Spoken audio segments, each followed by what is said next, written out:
I'm pretty basic booktube bitch. But at any rate, whichever exact day it was.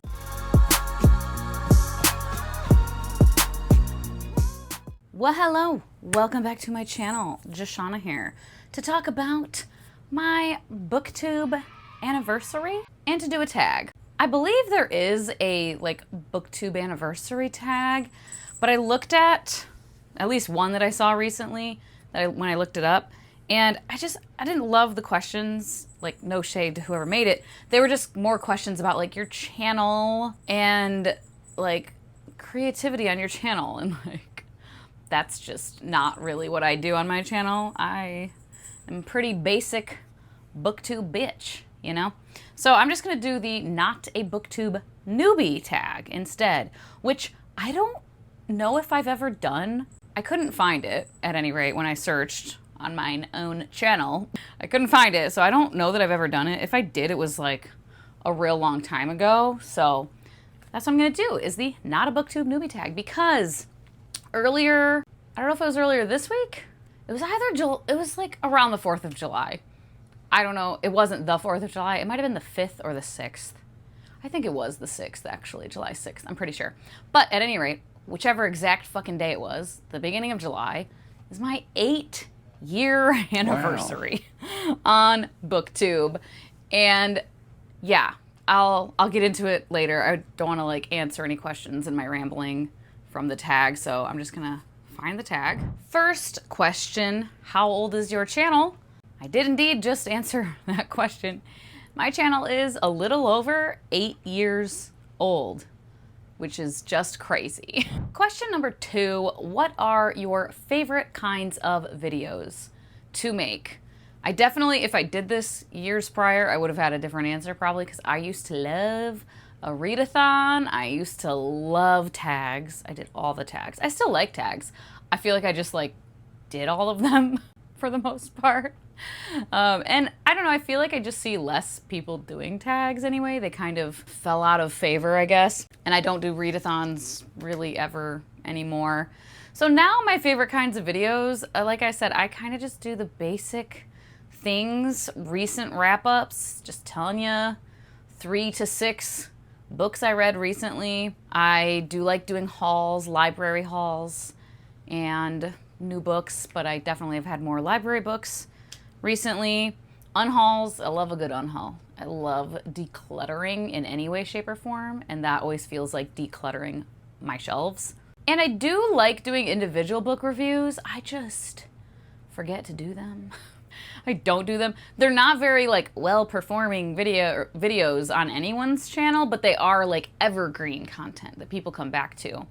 I have unpublished, I think, or unlisted one of my evergreen individual book reviews from many years prior. In the last year, I don't remember exactly when I did it, but I had a review of The Once and Future King, and my God, it would always get comments and it got a lot of views, and a lot of them were people being very polite and fine and just real like Arthurian legend like aficionados, you know, giving their, not like mean or condescending, but just like, oh my God, I love it because of this, this, and that, and the other thing. Or you didn't like this one, but I like this one because of blah, blah, blah. But I think it's just the nature of the book, the type of book that it is. A fair amount were a little pretentious and a little condescending, and that is where I got the most random people commenting saying, so uncouth and unladylike, this video would be a lot better if you weren't swearing so much, or you didn't like this one, it went completely over your head, obviously, it was you're beneath it, or like you're not lofty and smart enough to get it, and it makes sense since you swear so much, like just stupid shit like that, and it just kind of got annoying. I was like, every time I would see it, wasn't like constantly, none of my videos even get that many like views and comments, but it was often enough with that one, and it's like several years old, where I was just like, I'm either getting people that are very like high and mighty, a little pretentious, holier than thou, some being perfectly nice and pleasant, but then also people being like rude and feeling some kind of way about me being not classy enough because I'm swearing while talking about this classic literature. Like, shut the fuck up. So, yeah, that one was just annoying me. So I was like, get rid of it. But like, I know that they are typically evergreen content. I just forget to do them, and it is what it is. I do also, I like putting vlogs out there. Like, once a vlog is the finished product for me to upload, I enjoy the finished product, but it is a little tedious. I need to stop. When I do vlogs, unsurprisingly, I talk too much. And I end up with 3 hours of raw footage for a week-long vlog. And then I cut it down to 45 minutes anyway. So like, I just did one recently, and I'm hoping the raw footage is under 2 hours. I did way less B-roll, hardly any B-roll. And I tried to not, like, I always feel like I have to like do an update every single day when I'm doing a vlog. And then I'll just ramble if I don't have that much to say about the book, and I'll talk about this and that and the other thing and what I did all day. So I didn't do that this last time. So I'm hoping it's less of a tedious project to edit. We'll see. Number 3, what piece of advice would you give to someone wanting to join BookTube? I don't know. Like, if it's something you're passionate about, if you enjoy reading and you enjoy putting your thoughts about books out into the world, and that is like what brings you joy about it, and hopefully too you enjoy editing videos, like that is an enjoyable creative thing for you or whatever. I don't get that creative with my editing, but I do like the act of editing. So if you like any of that, like, just go for it, I guess would be my advice. Make the type of content that you like to make. Obviously, anyone putting content out onto the internet, out into the world, you do it because hopefully someone watches, right? Like, yeah, that'd be nice. But if you are just doing it for a hobby, just really try not to get too bogged down in the numbers game and comparing to other people. Like, I could do that all day. I've been here 8 years. You know how many people I have seen join BookTube, and within 2 months, within 6 months, well under a year, they have like triple, quadruple, like 10 times more subscribers than me, and they get thousands of views on every video. And then I'll see them be like, oh, this video didn't do that well. And I'm like, it got 2,500 views. Mine get like 150 usually. You know, like, it's very easy to fall into that like comparison game and this and that. But you gotta just be like, you know, I'm here to make what I want to make and talk about the books I want to talk about. Obviously, if you're doing it to try to make money, like as a job, that is going to be a slightly different story, but you still shouldn't like be comparing and beating yourself up. That's just good advice in life in general, but definitely with this as well. You know, make what you want to make, be genuine, be authentic to yourself and what brings you joy, and you will find your people, and they will find your channel, and they will watch. And that's all there is to it, you know? Number 4, since joining BookTube, have you run into any unforeseen challenges? I mean, not necessarily, I guess. It's just various like little things over the years, but no, I don't know. I just do my thing at this point. I think it took some time to like internally get into my stride with, I think when I first joined, I would feel like pressure to like do certain things or make certain types of videos or whatever, but I would pretty quickly be like, this isn't for me. Like even monthly wrap-ups, I did that for a while, and eventually I was just like, I don't like this. It adds stress at the end of the month, and I don't like that, and it adds stress to like, I gotta finish this book before the end of the month so I can include it in this monthly wrap-up. I was like, why am I doing this? TBRs, I very quickly realized with TBRs that was not for me. And just also with like your opinion on things and calling things out, I think there is a big problem just on the internet in general, and certainly in the BookTube community, probably Bookstagram and BookTok too. I'm not on TikTok at all, but I'm barely on Instagram. But I think it's a problem with like call out culture, outrage culture. I'm someone who's like, fight the good fight and like stand up for injustice and like call things out for sure. But like, have we all read The Boy Who Cried Wolf? You know, we've heard that story, haven't we? There are certain things that like we don't need to be losing our shit about. And I think in my earlier years, I felt the pressure to like, well, everyone else is like so upset, so I must be so upset too. And like being just like loud about things on Twitter and stuff, things that maybe didn't need that much loudness, you know? And like, to each their own. Be mad about shit, yell about shit all you want, I guess. But for me, it's just like saving my energy for things that require it, that actually need it. Situations that are definitely clearly call for like, holy shit outrage, you know? Someone having a book on their shelves that maybe I think is a little problematic. I don't know, I don't think I need to go on a campaign against them online about that. I can have my opinions about it for sure, but we don't need to go like subtweet and attack people about these types of little things.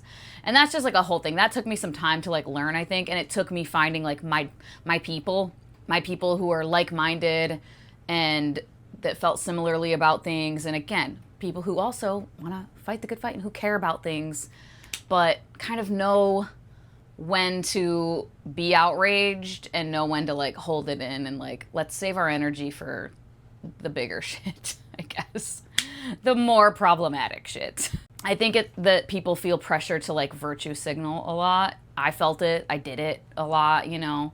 And sometimes people call things out as virtue signaling that aren't. It's a whole... The internet is a time, basically, and it gets exhausting. So I would say that was maybe a challenge, like just working through all of that type of stuff, like within the community, finding your place within the community, finding your footing within a community, like the type of contributor to the community that you want to be and that you're comfortable with and all of that. I feel like I'm rambling, but hopefully you get what I'm saying. Number 5, what is your favorite book or series that you have read because of BookTube? I mean, City of Girls is my favorite book of all time that I read one after joining BookTube, that I probably heard about from someone on BookTube, but I don't remember if that's true. I just would assume so, because once I joined BookTube, pretty much every book I would pick up would be something I saw either someone reviewing or talking about, or like an anticipated releases or a haul or whatever. So I assume that I heard about that via BookTube. That would definitely be my favorite book because it's like my favorite book of all time. Cemetery of Forgotten Books I had read before, the first book anyways. I think the first couple books I had read before BookTube. I didn't hear about those from BookTube. Same with The Hunger Games. I had read that well before BookTube, long time before BookTube. Even Throne of Glass and ACOTAR, I read prior to being on BookTube. And those aren't like favorites of all time anymore. I mean, like any Michael J. Sullivan, that was from BookTube. Any of these books here, First Law, Burning Kingdoms, Ending Fire, Foz Meadows, Jade City, Stephen Arian's Falcon and the Nightingale, all of those. Come on, hello. All of those were definitely from BookTube. So most of my faves now are ones I learned about from BookTube. Number 6, what is your favorite aspect of BookTube?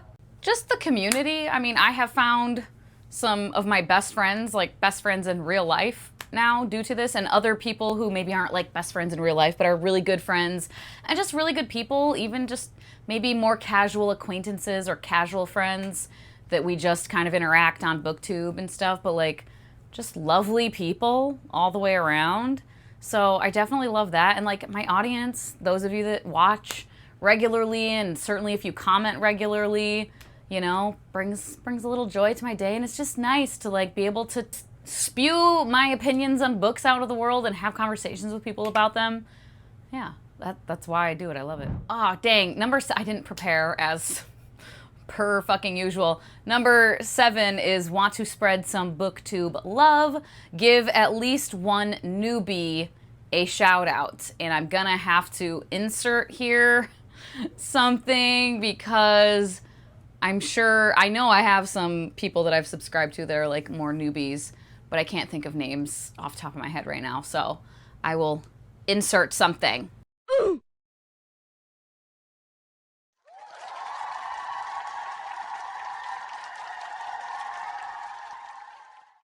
And then 8, who do you tag? I mean, again, as per usual with tags in the last few years, do it if you wanna. Do it if you are not a BookTube newbie anymore and you feel like answering these simple little questions. do the thing. I've said before on, that's the last question, but I've said before on my channel that I started BookTube when I was in the midst of, towards the end, but in the midst of my real bad relationship, an abusive relationship. And it had just been a while, several years of me like still being a reader for sure, but like I said before, I went to college. I've always been an avid reader since I could read, since before I could read. Just devouring books my entire childhood. Then when I went to college, definitely less reading for leisure then. I have a writing degree, and so I took a lot of literature classes, so I still read literature, and I would still read in my leisure time a little bit, but I was working almost full-time, had a long-distance relationship, going to college full-time. A bitch didn't have that much time to read for leisure. So I really didn't. And then a few years after college, like I moved, I got married, got divorced, moved across the country, and just was not like an avid reader. I was still reading like 20 to 30 books a year, which is more than the average person. But for me, that was like not a lot. It was like more like around 20. And then I was in that relationship, and I started realizing that I felt like I was like losing myself in the relationship, but also just like losing the things I've loved in the past, like reading so much. And I started reading again, and I started reading a little more frequently. And then I just randomly came across a BookTube video, and I can't even remember who it was. I think it might have been Lily C. Reads, who, does she make videos still? I'm not sure. But yeah, I just came across a video of someone doing a book review, and I was like, wait, what the fuck? People are on YouTube making book reviews? And I was like, that could be fun. And 2 days later, I put up my first video, and here we are. And it just gave me something like for me, and something I really liked, and I started developing a community, and I don't know, I'm just really grateful. And my ex at the time was not a fan of me doing anything that allowed me to speak to other people and not in his presence. Basically, he definitely pushed back against me doing BookTube a fair amount, and like made little comments about it. To other people, he'd be like, oh, it's so cool, she does this. But then in private, he'd be like, I bet you're on there fucking trying to fucking find people to fuck. And I'm like, yeah, I'm trying to find people to fuck via BookTube. Like, sure. And so it was like a point of tension sometimes. Eventually he gave up with it and was like, fine, whatever, because I think he realized he was not going to make me stop. I was going to keep doing it, and he could feel however he wanted about it. And I'm really glad I did, because it's just been like a constant. Like throughout all of that, I continued making videos. I kind of took like a little bit of a break for like a couple weeks in the midst of that breakup and everything. But even then, I still like posted a few videos here and there, and it felt good to like come back to this like constant that I had in my life. You know what I mean? And just feel normal a little bit for a minute. So I'm very, very grateful. I don't know how long I'll keep making videos. My videos don't get that many views, especially for someone who's been on fucking BookTube for 8 years. Like, and that's the thing too, is like, you're gonna find your people, and like you're not gonna be everybody's cup of tea, maybe because you swear too much like I do, and just the types of videos, the types of books you talk about. You know, if I liked, you know, The Wheel of Times and the Malazans and Brando Sando, and I talked about those a lot, I would probably get way more views and have a wider audience. And if I did mostly only read like really popular trending books, and certainly right now with the way trends are, if I read a shit ton of like fantasy romance and really popular fantasy romance, I would get more views, because it's just things that are popular get more attention, right? And I don't purposely not read those things like to be cool or something. I've tried some of them, and like it's just, I know what I like, and people can watch if they want. And if I did a lot more vlogs and all the things, I know I could get more views, but it's just a hobby. It's not that deep for me personally. Thank you all though for being here for however long you have been. If you've been a subscriber from the get-go, I don't know if I have anybody. If you've been watching me for 8 years, and you're not like Elle, because I know Elle has, because we became friends when I first joined BookTube. But if you're not Elle, let me know if you have been watching me since pretty much, since, when did I start? 2017? 8 years. 2018? Math. 2017. Whatever, since the beginning. Let me know how long you've been subscribed to my channel. But even if you're brand new, you've only been subscribed for a day, like, thanks for being here. And if you're not subscribed and you just watch my videos occasionally, thanks for being here. And you can always leave comments. I love replying to comments. And you can always leave an emoji to say hi, or you can sit and watch silently as well. Either way, any which way, I appreciate you being here. Thanks for making my 8 years on BookTube so much fun. As always, thank you so much for your time. Hope you all have a wonderful day. And I'll talk to you later. Bye-bye.